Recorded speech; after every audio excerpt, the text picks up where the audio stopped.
Bueno, pues muchas gracias a vosotros por ser tan proactivos y flexibles y poder dejarme dar una ponencia aquí en la Cámara de Comercio de Granada para hablar un poco más sobre cómo se está aplicando la IA realmente en las empresas, más allá del hype o la burbuja de la que se habla que existe en el mercado de la IA, ¿no? Así que bueno, lo primero de todo os voy a enseñar un poco el índice sobre lo que vamos a tratar hoy. Vamos a hablar un poco sobre el mercado actual de la IA. Después vamos a aprender unos conceptos claves que todo emprendedor, empresa, pyme debería conocer para que en esas reuniones técnicas, a lo mejor con alguna empresa externa, no se pierdan o incluso con conversaciones que pueden tener entre empresarios cuando se está hablando de la IA, que ya veremos próximamente que es un tema que se habla mucho entre los CEOs de las principales compañías. Después hablaremos sobre algunos casos de uso que se están dando a día de hoy ya en empresas.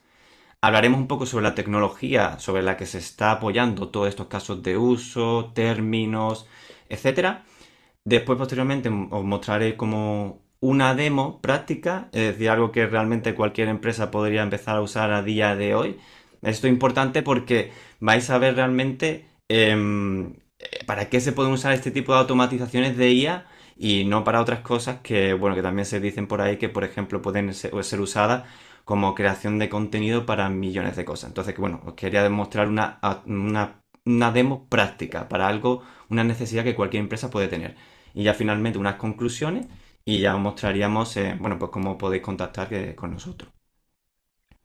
Entonces, bueno, lo primero de todo yo creo que es, como ya ha dicho Roberto, pues yo soy Alejandro Sosillo, soy el que veis aquí primero en pantalla, pero yo creo que también es importante que sepáis, pues bueno, pues qué es lo que he hecho yo junto con mi socio Pablo Álvarez en un pasado, pues los dos somos ingenieros informáticos, los dos hemos cofundado la empresa que ha dicho Roberto, Fluxia.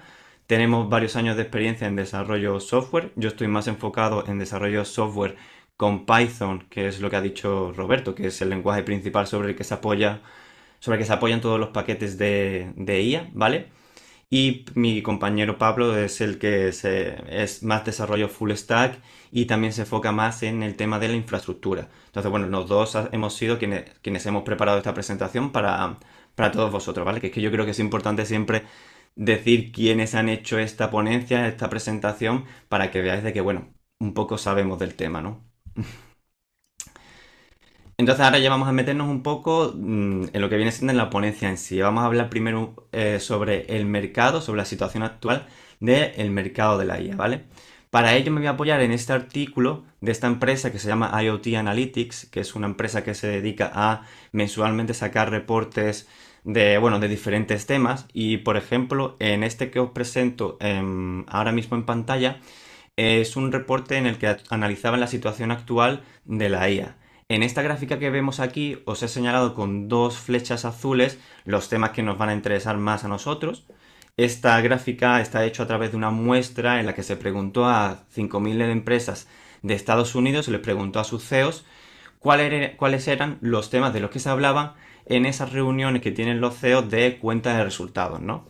Entonces, bueno, pues se descubrió, o bueno, los CEOs descubrieron que, por ejemplo, si nos enfocalizamos en este primer grupo, que espero que veáis el puntero, que es la IA agéntica, los agentes de IA y tal, al parecer es un tema que todavía, aunque no sea algo de lo que se comente mucho, sí que es cierto de que es un tema que está en crecimiento importante, en crecimiento creciente, ¿vale? Y después, por otro lado, tenemos este otro grupo que es el tema de la IA, que es un tema que obviamente ya tiene una importancia a día de hoy muy considerable, pero que aún así tiene todavía un crecimiento, ¿vale? Entonces esto lo que podemos sacar de esta gráfica es que efectivamente la IA y los agentes de IA, la IA agéntica, son temas dentro de las conversaciones de los propios CEOs que sí que se está dando, que sí que es algo es relevante, ¿vale? También en el mismo informe tenían como una segregación de la información para ver exactamente dentro de la IA de qué se estaba hablando. Y podemos ver que si por un lado la IA desde el final de 2022, inicio de 2023, ha tenido un crecimiento impresionante, obviamente después desde ChatGPT hubo un punto de inflexión en el mercado de la IA, podemos ver también que, por ejemplo, la tecnología de la IA agéntica o de los agentes de IA, no os preocupéis porque vamos a explicar qué es esto, podemos ver que efectivamente, a pesar de ser una tecnología súper novedosa, De los agentes de IA, para que os hagáis una idea, se ha empezado a hablar en este año 2025 principalmente. Pero aún así ya vemos que un 4,5, un 4,4% de las empresas ya están empezando a hablar sobre esta tecnología. Lo cual deja entrever que efectivamente son tecnologías que pueden tener una potencial aplicabilidad a nivel de empresas, ¿vale? Entonces ahora, ya después de ver que efectivamente estamos hablando de temas que son importantes para las empresas y para los CEOs de las empresas, ahora vamos a ver dónde puede estar tu empresa en particular. Y es que para hablar de todo esto ahora me voy a apoyar en otro estudio diferente del MIT. Es un estudio que salió hace recientemente, es de hace tan solo 2 meses. Y en este estudio hace un análisis súper interesante de cómo se está aplicando la IA en las empresas. Y por ejemplo, hay una conclusión en la que en este informe en el que se dice que la mayoría de estas empresas están invirtiendo en IA, eso está muy bien, pero no están invirtiendo en el lugar correcto, es decir, están invirtiendo en el lugar equivocado. Existe una paradoja que refleja en este informe en el que exponen que el 95% de las empresas que están invirtiendo en IA no están recibiendo un retorno. Pero en cambio, si se le pregunta a los empleados de esas mismas empresas, podemos ver que el 90% de los empleados ya está usando, por ejemplo, ChatGPT en su día a día para trabajar. Por lo tanto, aquí existe una paradoja, una pregunta, podemos decir, ¿por qué lo que funciona individualmente, es decir, por qué la mayoría de los empleados usa la IA, por ejemplo, ChatGPT, pero en cambio un 95% de la inversión que se realiza en IA por parte de las empresas no está recibiendo un retorno? Entonces, en el estudio identificaron que había dos grupos principalmente. Vamos a llamar a un grupo el grupo de los desorientados, que es prácticamente la mayoría, el 95%, y después hay otro grupo que es el grupo de los exitosos, ¿vale? Que es ese restante 5%. En este estudio dijeron que el lado de los desorientados tenía una serie de factores comunes, ¿vale? Uno de ellos fue que los pilotos de NIA, sus proyectos de IA nunca llegan a escalar. Como podemos ver aquí, un 60% de los proyectos se evalúa, un 20% solamente se pilota y finalmente solamente un 5% llega a implementarse, lo cual es un porcentaje súper bajo. Las razones para esto básicamente quedaban era que las herramientas no aprenden. Esto significa que las herramientas no llegan a aprender sobre los procesos o los documentos internos de las empresas y ni se adaptan a esos procesos internos de las empresas. Entonces lo que ocurría era que pues los empleados tenían que dar a lo mejor demasiado contexto a estas herramientas. Con esto a lo que me refiero es que imaginaos un chat GPT interno, pues tenían que darle demasiado contexto a esa herramienta para que les diese unos resultados favorables o relevantes. Entonces al final los empleados lo que hacían finalmente era conectarse a ChatGPT o a Claude y ya simplemente a partir de ahí pues ya está, pues se empezaba a interactuar con ese ChatGPT y tal porque le daban respuestas muy buenas y con una velocidad muy considerable, ¿no? Después, la inversión que están realizando las empresas en IA se está concentrando sobre todo en dos departamentos, en ventas y en marketing. Como podemos ver, 50% del presupuesto. Y esto se debe a que todo lo que se invierte en empresas, al final tú siempre se lo tienes que mostrar a tu manager en forma de KPIs. En ventas y marketing, conseguir estos KPIs es algo muy sencillo. En ventas podemos decir número de ventas después de aplicarse o de implementarse esta solución de IA. Entonces, ese número es muy fácil demostrárselo a un CEO o a un manager para que puedan ver que efectivamente la IA está teniendo un impacto real en la empresa. Y esto, por ejemplo, no pasa en otros departamentos como puede ser a lo mejor finanzas. Por último, algunas empresas están desarrollando estos proyectos de IA de manera interna. Esto lo que está provocando es que bueno, no es que esto lo provoque, sino que estos desarrollos internos en general fallan. Como podemos ver ahí, un 33% de estos proyectos internos acaba en éxito y un 66% en cambio, cuando firmas un partnership con una empresa externa que sí que sepa de ella, sí que acaba en éxito. Entonces podemos ver que efectivamente los desarrollos internos, prácticamente ninguno de ellos, solamente un tercio, llega bueno, llega a tener un resultado importante, ¿no? Con éxito. Por otro lado, en el grupo de las empresas exitosas, que sería solamente ese 5%, vemos como factores comunes que sus sistemas de IA sí que aprenden del feedback que les proporcionan los empleados, al contrario que en el grupo anterior. Además, tiene una integración profunda en workflows, en sus procesos empresariales.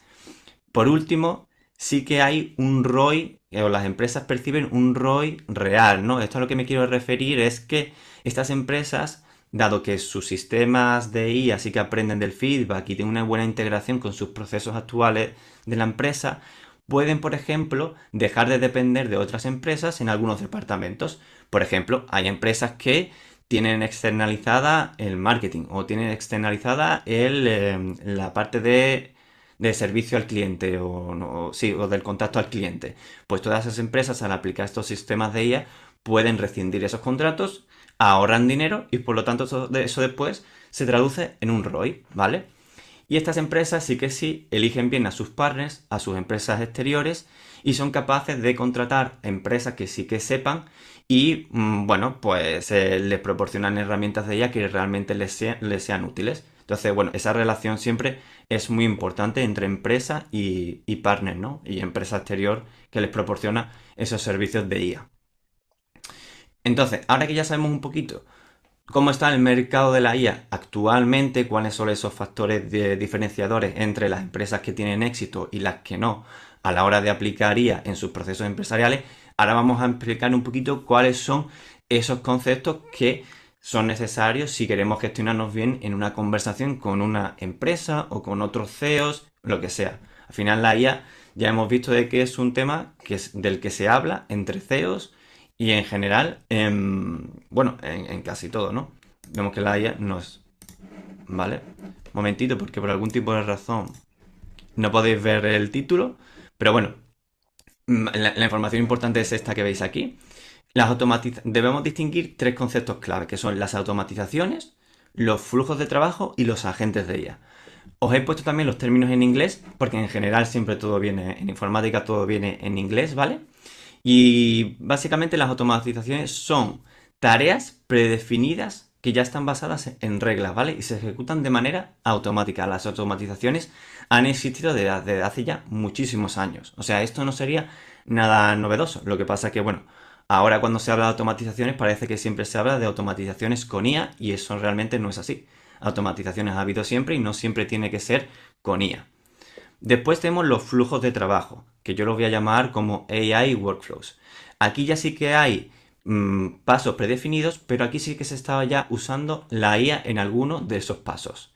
Y por último, tenemos los agentes de IA. Estos agentes de IA ya sí que son tareas, pueden ser varias tareas, pero la forma en que se ejecutan estas tareas no está predefinida por un ser humano, sino que es ese agente de IA o ese LLM quien decide cuál de esas tareas tiene que realizar en base a unos datos de entrada. Estos datos de entrada puede ser, por ejemplo, una cuestión de un usuario, ¿vale? Os lo voy a enseñar aquí, porque ahora con esta chuleta, vamos a decir, ¿no? Seguramente os va a quedar todo mucho más claro. Si hay un LLM, en general las automatizaciones no tienen ninguna, sino que si tiene un LLM, estamos hablando de un flujo de trabajo o de un agente de IA. Los flujos de trabajo al menos llaman una vez a un LLM. En cambio, los agentes de IA llaman a los LLMs varias veces, ¿vale? En cada paso o en casi todos los pasos.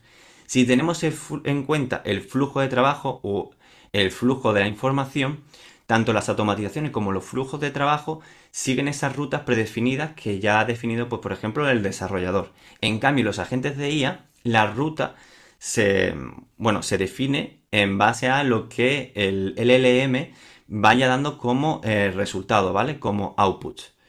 Y ya por último, aunque ya lo he adelantado bastante, si quien toma la decisión es un ser humano, estamos hablando de una automatización o de un flujo de IA, y si es un LLM quien decide lo que sucede, estamos hablando de un agente de IA, ¿vale? Entonces, bueno, estos son los conceptos claves que tenéis que tener en mente cuando estamos hablando con un CEO o con una empresa externa sobre las automatizaciones de IA, los workflows, los agentes de IA, ¿vale? Y ahora vamos a hablar sobre algunos casos de uso donde se están aplicando todas estas tecnologías, estos agentes de IA, estas automatizaciones, etcétera, ¿no? Lo primero que os quiero decir es que la disrupción de la IA está siendo dispar dependiendo del sector del que hablemos. Por ejemplo, me vuelvo a apoyar en ese informe que os he dicho anteriormente del MIT, en el que, por ejemplo, se puede ver que el sector de la energía y de los materiales es un sector en el que, por ejemplo, la IA todavía no tiene una cabida relevante, pero en cambio después tenemos otros sectores, como por ejemplo aquí el de las telecomunicaciones, en el que la IA está teniendo una adopción de casi el 50%, ¿vale? Algunos casos de uso por sectores que pueden ser interesantes de analizar es, por ejemplo, como en los medios y las telecomunicaciones, pues obviamente uno de los usos que más se están dando en la IA y que más se están apostando, por el que más están apostando las empresas es la creación de contenido con IA, tanto para anuncios, gestión de campañas publicitarias, anuncios en redes sociales, etcétera. También podemos ver que, por ejemplo, en la industria farmacéutica se está usando pilotos para la documentación, la transcripción o para los modelos clínicos, ¿vale? Y bueno, y ya pues os he dejado como una lista para que podáis ver vosotros los diferentes casos de uso que se están aplicando dependiendo del sector, ¿vale? Pero yo os voy a explicar dos casos de uso reales que ya están, que se están aplicando a día de hoy, ¿vale? En dos empresas, ¿vale? Que sería Klarna, que firmó un partnership con OpenAI. Klarna es una aplicación que yo no sé si, bueno, no sé si la conoceréis, es una empresa sueca y de lo que se encarga es de, por ejemplo, como yo como usuario, cuando yo compro bueno, compro en un establecimiento, si yo, por ejemplo, prefiero pagar a plazos, Klarna, digamos que actúa como de intermediario entre yo y el negocio, de manera que Klarna responda a ese negocio con el precio, ¿no? Y yo a Klarna le voy pagando a plazos. Entonces, bueno, esta empresa sueca aplicó un agente de IA conversacional para la parte de soporte al cliente. Como podéis ver aquí, fueron prácticamente de los pioneros en aplicar este tipo de tecnologías a sus procesos empresariales. Ya podemos ver que es de febrero de 2024. Y por ejemplo, aquí yo os he puesto algunas métricas que ellos consiguieron conseguir con la aplicación de esta tecnología. Podemos ver que, por ejemplo, como impacto financiero consiguieron o generar 40 millones de dólares americanos en 2024. También en cuanto a rendimiento, fueron capaces de, por ejemplo, gestionar 2,3 millones de conversaciones en su primer mes. Y, por ejemplo, en recursos humanos, pudieron reducir la plantilla externa de 3.000 a 900 agentes. Esto es lo que os he dicho anteriormente de que el ROI que experimentan las empresas no siempre es simplemente, pues, oye, hemos vendido 5 más, 5 productos más. No, muchas veces es simplemente que tu carga de trabajo se reduce y por tanto ya no tienes que depender tanto de otras empresas externas, como por ejemplo sería el caso de Klarna, que probablemente tendría una dependencia de alguna empresa externa que le gestionaba el soporte al cliente, ¿vale? Como otro caso de uso real, os voy a contar este de Wayfair, que es, Wayfair al final es como un IKEA, pero en Estados Unidos, ¿vale? Entonces ellos también aplicaron la IA, pero no tanto como por ejemplo ha sido Klarna, sino que ellos lo que dijeron es vamos a aplicar diferentes agentes dentro de nuestra operativa de la empresa. Entonces ellos aplicaron un agente de inspiración, una funcionalidad Discovery y un servicio al cliente. Básicamente, el agente de inspiración, que lo llamaron Muse, ellos lo que hicieron fue tener un agente dentro de su página web, ¿vale? En el que, por ejemplo, pues los usuarios elegían los muebles y este agente de inspiración lo que le decía a sus clientes era cuáles eran las combinaciones mejores para esos muebles, para esa habitación, etcétera. Entonces lo que consiguieron con este agente fue o ese beneficio para la empresa fue tener mayores tasas de conversión y que los clientes, los potenciales clientes, estuvieran más tiempo en la plataforma. Después también tuvieron como una funcionalidad Discover, y esto lo que se basaba también en su página web era que a lo mejor pues un cliente, una persona que a lo mejor no tuviese mucha idea de qué es lo que quería hacer en su casa, simplemente quería ver cómo puede decorar a lo mejor su habitación. Entonces tenía una funcionalidad de Discover en la que pues un agente que por detrás lo único que hacía era, dependiendo de las tendencias del mercado en ese momento, le daba pues una decoración, una propuesta de decoración para su dormitorio o para su salón. Y ya por último, también aplicaron la IA para el servicio al cliente, muy parecido a lo que hizo la empresa anterior, Klarna, ¿vale? Entonces ya vemos cómo las diferentes empresas están aplicando esta tecnología y los beneficios que están obteniendo de aplicar esta tecnología, ¿vale? Bueno, hablando de tecnología, vamos a hablar sobre cuáles son los pilares sobre los que se sustenta todos estos casos de uso, ¿vale? En general, cuando hablamos de LLMs, es cierto de que en general se puede dividir en dos geografías. Una son los LLMs de Estados Unidos, americanos, y los LLM chinos. En general, yo creo que a todos nos suenan Claude, OpenAI y Gemini de Google. DeepSeek es un modelo chino que también fue bastante popular porque era un modelo open source, pongo las comillas porque realmente no fue open source, es open weights, que es diferente, pero es un modelo de IA que tenía un rendimiento muy bueno y que cualquiera podía usarlo. Y bueno, y este de Qwen, que a lo mejor suena un poco menos, pero es un modelo también que hay que considerar, ¿no? Pero bueno, esto también me sirve a mí mucho porque yo, aunque los LLM sí que son bien conocidos, todo el mundo conoce a ChatGPT, o casi todo el mundo ya conoce a Gemini, Claude, los LLMs, como sus siglas en inglés indican, son Large Language Models, es decir, son modelos de lenguaje grandes. Pero hay un estudio de Nvidia que dice que, por ejemplo, las arquitecturas agénticas van a moverse desde esos LLMs que todos conocemos a los SLMs, que esto quizás no lo conoce mucha gente, pero realmente va a ser la clave de cómo vamos a poder tener arquitecturas agénticas dentro de los sistemas de producción de nuestras empresas. SLMs viene de Small Language Model, que sería todo lo contrario, es decir, modelos de lenguaje pequeños, chicos. ¿Por qué esto es la clave para una empresa?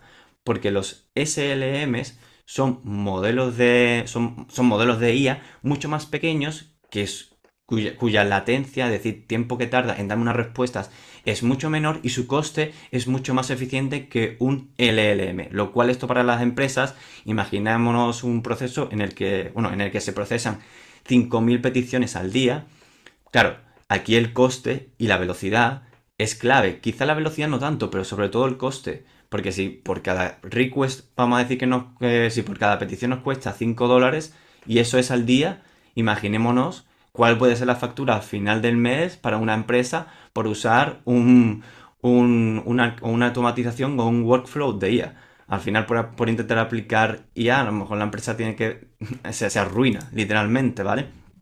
Entonces, en línea con esto, para que lo entendamos un poco cómo se están diseñando entonces las arquitecturas agénticas, lo que vamos a tener ahora es simplemente muchos agentes pequeñitos, cada uno diseñados para resolver un caso de uso en específico, ¿vale? De esta manera, como os digo, lo que vamos a conseguir es que las empresas no se gasten tanto dinero para llamar a un modelo de IA como se ocurría anteriormente, cuando por ejemplo llamábamos a un ChatGPT, a un Claude, ¿vale? Y así, por ejemplo, pues que este uso de la IA, de la inteligencia artificial a nivel de empresa, se pueda democratizar, ¿vale? Porque hasta hace muy poco, porque este estudio de Nvidia salió hace 3 meses, hasta hace poco los únicos que podían realmente aplicar en su operativa normal la IA, modelos de IA, eran empresas que sí que tenían pues, un cierto poder adquisitivo, porque si no, por ejemplo, una pyme raramente podía aplicar este tipo de tecnología, ¿vale? Los SLMs, como digo, aunque sea un tema del que no se habla mucho, podemos ver aquí, os he puesto como diferentes ofertas que nos dan los diferentes proveedores. Ya vemos que son proveedores que se conocen claramente como Microsoft, Meta, Alibaba, Google, OpenAI. OpenAI, de hecho, sacó este modelo hace muy poco, como podemos ver aquí, hace 2 meses. ya podemos ver entonces que efectivamente los SLMs es una tendencia que está adquiriendo cada vez más importancia en el mundo de la IA, porque es, como os digo, y lo repito, es una tendencia que muchas empresas están empezando a adoptar para poder aplicar procesos de IA en su operativa normal, ¿vale? También os he dejado aquí esta gráfica para quien quiera analizarla sobre los costes que supone hacer una petición a uno de estos modelos, ¿vale? Y si la analizáis veréis que efectivamente cualquiera de estos modelos el coste es muchísimo menor que si por ejemplo le hiciésemos una petición a un LLM, como por ejemplo a ChatGPT, ¿vale? Vale, y ahora esto de los SLMs ya no solamente es que vaya a ser una arquitectura a la que probablemente las empresas vayan a empezar a orientarse para poder empezar a adoptar masivamente la IA en sus procesos, sino que además también otro de los retos principales a los que se enfrentan las empresas es, bueno, vale, yo quiero usar la IA dentro de mi operativa normal, ya tengo claro mi caso de uso, ya, ya lo tengo todo más o menos definido. Pero claro, ¿qué ocurre cuando, por ejemplo, yo comparto datos con esa IA? ¿Hacia dónde van? Este es uno de los mayores retos que tienen las empresas a día de hoy y que estos SLMs nos pueden dar la solución. Un SLM, como os he dicho, consume menos tokens y por tanto es más barato. Pero esto es así porque los SLMs realmente bueno, tienen menos parámetros. No me voy a meter a fondo en cómo están configurados internamente los modelos de lenguaje, pero son más pequeños de manera que tú un SLM lo puedes ejecutar en tu ordenador. Por lo tanto, lo puedes tener dentro de la infraestructura de tu empresa. Por lo tanto, tus datos ya no salen. Ya no es que tú llamas a una API externa, ya no llamas a OpenAI, le compartes tus datos y te da una respuesta, sino que ya esto lo puedes tener tú en tu propio ordenador, en tu propia infraestructura, en una máquina virtual, dentro de tu nube, y entonces ahí ya puedes simplemente compartir tus datos, pero se quedan dentro de tu empresa. Entonces ya no es solamente que esto esté democratizando el uso de la IA, sino que además ya y que este sea el siguiente paso sobre o hacia la arquitectura a la que vamos a ir para diseñar los agentes de IA, sino que además nos está resolviendo uno de los mayores retos a los que se están enfrentando las empresas, que es la soberanía del dato, ¿vale? Entonces, bueno, yo aquí también os he puesto algunos de esos modelos de IA, ¿vale? Que podríais considerar, ¿vale? Y así que bueno, si alguno de vosotros quiere echar un ojo a cualquiera de estos modelos, ¿vale?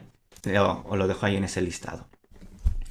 Después, estos agentes de IA, ya hemos hablado sobre, digamos que los los LLMs o los SLMs, digamos que son como el cerebro de esos workflows de IA. Ahora vamos a ver sobre lo que se están construyendo todos estos agentes. Os voy a hablar aquí sobre estos dos principales, que es LangChain y N8N. N8N probablemente lo conoceréis más, pero realmente hay muchas otras tecnologías, pero sin lugar a dudas estas dos son las más importantes que tenemos a día de hoy en el mercado, ¿vale? Voy a empezar con LangChain, que probablemente sea la tecnología que menos conocéis la mayoría de vosotros, porque LangChain es un framework de código, de Python, es decir, es para básicamente desarrolladores como por ejemplo yo. Si tengo que desarrollar una automatización con agentes, pues que sea altamente compleja, pues usaré LangChain, pero claro, esto para cualquier empresa, emprendedor o lo que sea, esto se le queda algo como muy lejano, porque ya tienes que saber programar en Python, etcétera. Entonces, como os digo, eso es lo que es LangChain y el para qué, pues bueno, pues ya los he dicho, ¿no? Para el desarrollo de agentes, pero ya mucho más complejas. N8N, por otro lado, es una plataforma visual no code, low code. Eso del low code es muy entre comillas porque realmente siempre que quieres obtener los resultados que tú quieres, al final siempre vas a tener que introducir piezas de código dentro de automatización. O sea que es prácticamente vamos a decir que es prácticamente imposible no tener que programar algo, pero bueno, así es como ellos mismos se definen y básicamente con N8N lo que podemos es automatizar flujos de trabajo a través de nodos que se interconectan entre ellos y bueno, y esto podemos hacer llamadas a APIs externas como HubSpot, como Google Drive, Google Sheets, etcétera, ¿vale? Entonces, bueno, esto es algo mucho más asequible para emprendedores que, bueno, o empresas que quieren introducirse un poco en esto de las automatizaciones de IA o de los agentes de IA. Aquí también os he puesto como dos capturas para que bajéis un poco todos estos conocimientos a tierra. Vemos que aquí efectivamente LangChain es puro código Python, que entonces yo creo que esto a muchos de vosotros sí que no sonará de nada, no, ni lo entenderéis. Pero bueno, N8N yo creo que sí que es bastante más visual y podéis ver que efectivamente son como diferentes nodos. Todos estos son nodos que se interconectan entre sí. Y esto, por ejemplo, pues sería como un agente de IA. Como digo, al final del día, la realidad es que siempre vas a necesitar un trozo de código en alguna parte de tu workflow para obtener los resultados que tú realmente quieres o necesitas. Pero bueno, N8N se define así y es cierto que para algunas automatizaciones realmente no tienen para absolutamente nada introducir código, ¿vale? Entonces, bueno, ahora ya que hemos hablado sobre el mercado de la IA, los conceptos claves y la tecnología, ahora lo que os quiero mostrar es una demo de cómo podríamos aplicar todo esto, ¿vale? A una necesidad que tenemos todas las empresas en España en nuestro día a día, ¿vale?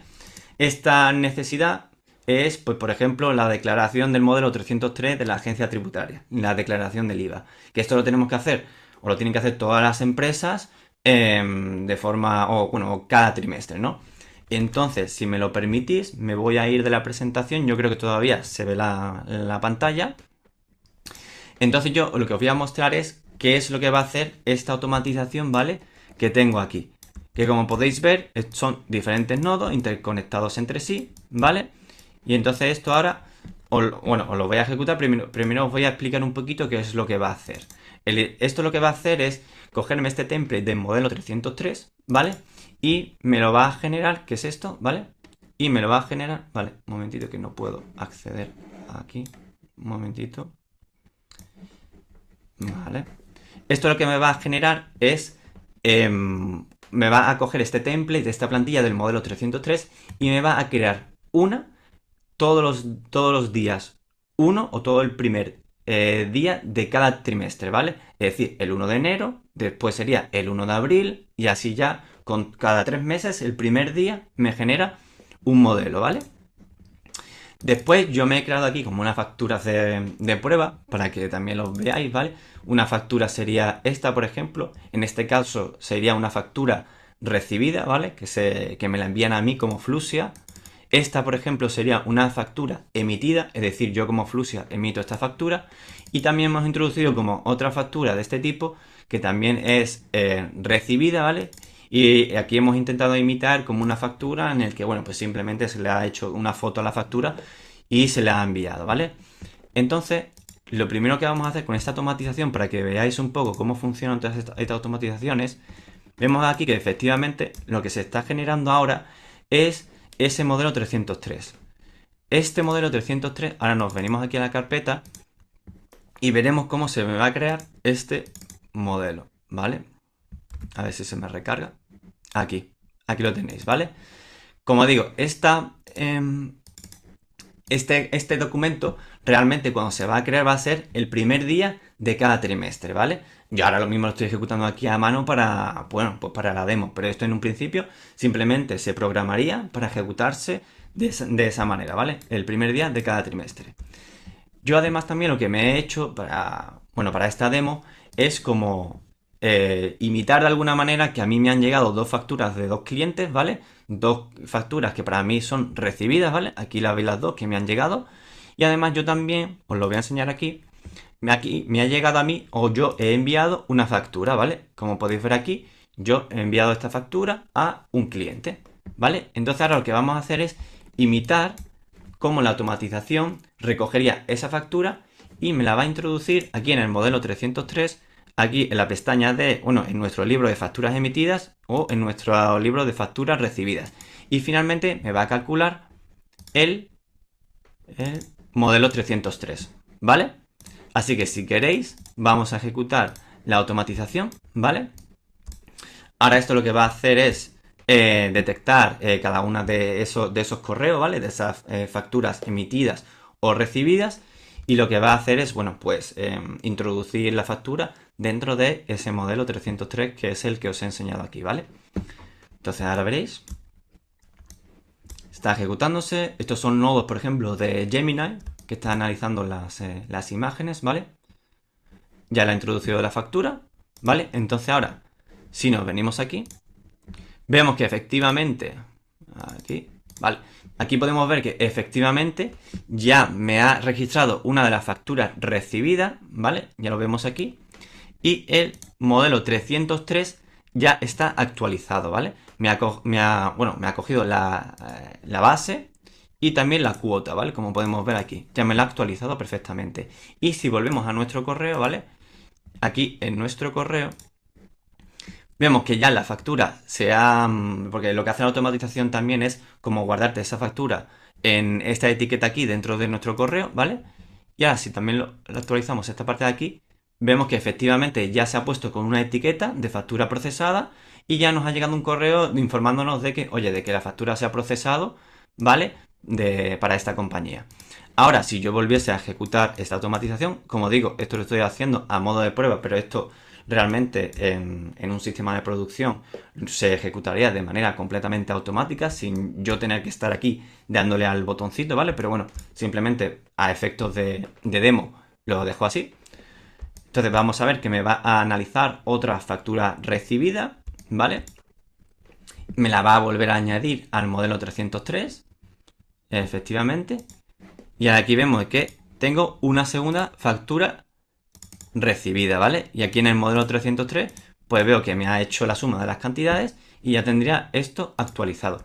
Si ahora yo vuelvo a ejecutar esto, en un principio, espero que no haya efecto demo, me va a analizar la factura emitida. Vamos a ver si efectivamente me lo analiza. Bueno, también os puedo enseñar el correo, que efectivamente también ya me lo ha puesto con la etiqueta de factura procesada y efectivamente ahí ya me ha llegado un correo diciéndome que, oye, la factura procesada de este cliente ya se ha procesado, ¿vale? Perdón, aquí no, aquí. Vale. Y ahora aquí efectivamente ya me ha procesado la factura emitida, ¿vale? Entonces podemos ver que aquí, ahora en facturas emitidas, tenemos una factura nueva, ¿vale? Que ya se ha emitido, ¿vemos? Aquí. Y aquí en nuestro modelo 303, ahora en vez de haberse actualizado esta parte, lo que se ha actualizado ha sido esta otra, en la que la base total de vengada y la cuota también se ha actualizado, ¿vale? Con esto, ¿ok? Entonces, bueno, aquí hemos visto una aplicación real, ¿vale? De cómo podemos hacer uso de las automatizaciones o los workflows de ella en nuestro día a día, en nuestra empresa, ¿vale? Porque en vez de tener que estar nosotros teniendo que ir a cada una de las facturas, recogiendo los datos, introduciéndolos en el Excel, después haciendo el cálculo de las fórmulas, ya veis que esto, como digo, de manera completamente programada, sin nosotros tener ningún tipo de interacción con ella, podríamos analizar todas esas facturas, introducirlos en un Excel y ya de ahí, pues bueno, irnos a la página de la agencia tributaria e introducir todos los datos, ¿vale? Entonces, bueno, quería mostrar esa aplicación que tienen los workflows de IA, que lo podría usar cualquier empresa. Ahora vamos a hablar de las conclusiones, ¿vale? Entonces, en esta primera parte de las conclusiones, lo que yo quiero poner aquí es, vale, ¿cuáles son las preguntas? Y vamos a intentar responder de la mejor manera, ¿no? La primera es, vale, yo como empresa, entonces, ¿qué hago? ¿Construyo la solución de IA o la compro? Pues a ver, en base a los datos que nos están proporcionando desde el MIT en ese informe que os he enseñado, en general hay un 66% de éxito versus un 33% en comprar o asociarse con una empresa que tenga el expertise técnico de IA. Por lo tanto, si lo que yo quiero es empezar a desarrollar y a introducir este tipo de tecnología dentro de mi proceso, lo mejor, lo más conveniente es que os asociéis con empresas que tengan ese expertise técnico antes que desarrollar eso por vuestra cuenta antes de que desarrolléis eso por vuestra cuenta internamente, ¿vale? Con vuestros desarrolladores. Después, la decisión número 2, ¿dónde invierto primero? Pues a ver, según el informe, dicen que evites lo obvio y lo visible, ¿no? Lo que ya hemos hablado de ventas y marketing, que ya son departamentos que están saturados. Yo no diría que lo evitásemos, pero sí que es verdad que no nos obcequemos en invertirlo todo dentro de las ventas y marketing, ya que hay otros departamentos que nos pueden devolver un ROI muchísimo más alto que el de solamente de ventas y marketing. Como por ejemplo, en el documento, en el informe, habla sobre operaciones, sobre finanzas, sobre procurement, ¿no? Pues bueno, tener un poco más de visión a largo plazo, visión más a alto nivel, ¿vale? Y no solamente centrarnos en ventas y marketing, que son departamentos en los que sí que es verdad que, bueno, que se pueden definir KPIs más sencillamente, pero al final a largo plazo, pues sí que es verdad que no nos pueden devolver un ROI tan alto como si lo aplicásemos en otros departamentos. Por último, la decisión más importante. ¿Con quién tienes que asociarte? Esto es como cuando decides que te tienes que casar, si quieres casarte. Es súper importante con quién te vas a asociar, porque en general va a ser una relación a largo plazo y un buen vendor, una buena empresa externa, va a hacerte muchas preguntas sobre tus procesos, quiere conocer sobre ti. Entonces eso, claro, lleva un tiempo de transición, son reuniones, son horas en las que hay que conocer bien a tu cliente, cómo funcionas, etcétera. Por lo tanto, es súper importante elegir bien a esa empresa externa que te va a desarrollar esos modelos esos sistemas de IA, ¿vale? Por lo tanto, tomaros un tiempo considerable en ver esa empresa qué es lo que ha hecho, quiénes son las personas que están detrás, ver que efectivamente se preocupa por saber sobre tus procesos, sobre cómo funcionas internamente dentro de tu empresa, porque eso va a ser la clave a la hora de aplicar IA y sobre todo también muchas veces a la hora de detectar las necesidades dentro de tu empresa para aplicar la IA, ¿vale? Así que, dicho esto, vamos a dar aquí como una receta mágica, ¿vale?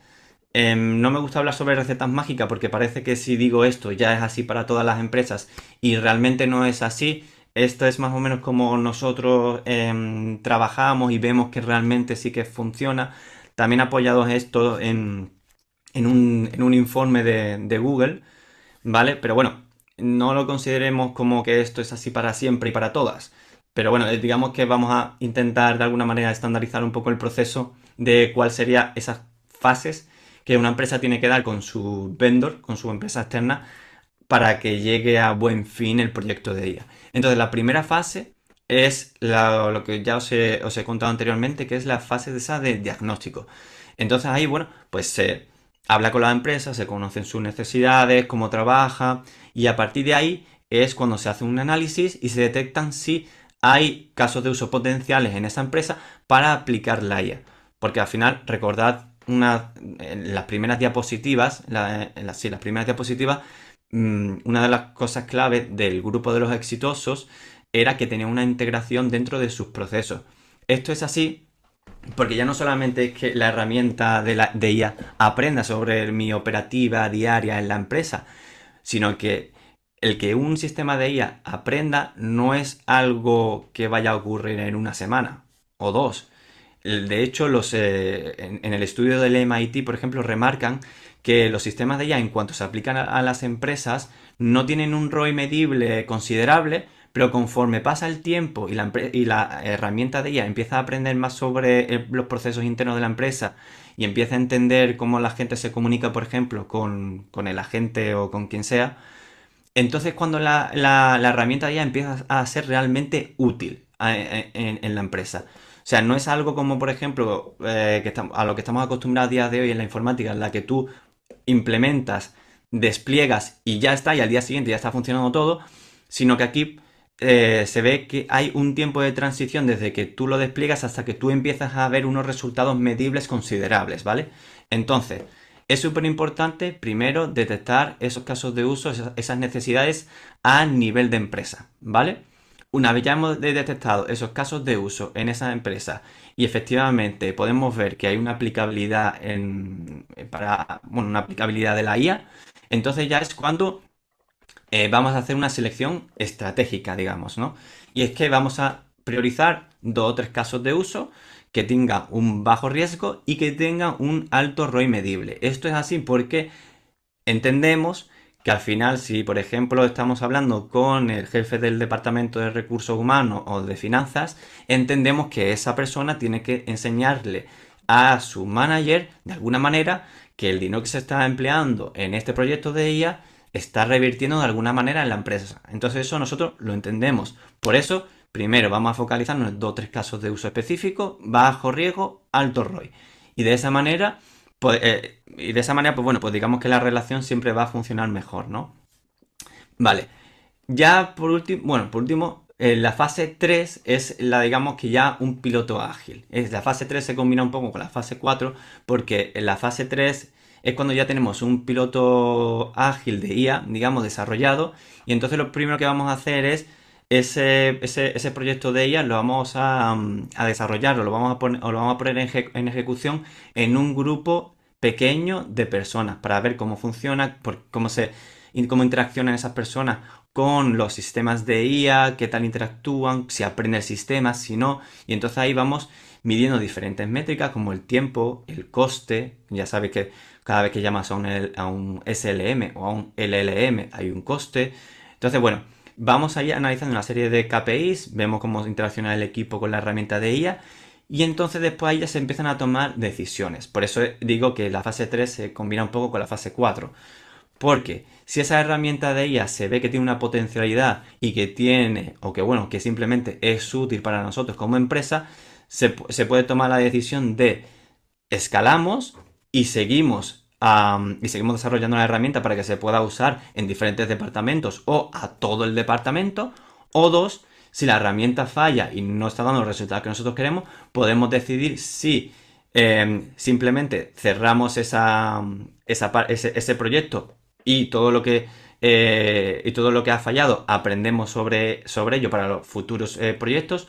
O si bien ha fallado, quizás lo que se puede hacer es simplemente pivotar y tomar una dirección diferente en vez de ir hacia A, ahora se va hacia B y se pivota el proyecto, ¿vale? Pero lo que es súper importante, por eso hablo de piloto ágil, es que no haya proyectos de IA que se tarden a lo mejor 6-7 meses en desarrollar y después de 6-7 meses desarrollando sin ningún tipo de ROI ni nada, ni KPI, que ahora resulta de que el proyecto en sí no tiene sentido o no está dando las respuestas que nosotros nos estábamos esperando. Por lo tanto, vamos a construir proyectos o casos de uso sencillos de probar que no tengan mucho tiempo de desarrollo, 1 mes, 2 como máximo, y entonces se van tomando decisiones poco a poco, ¿vale? Escalamos o pivotamos, ¿vale?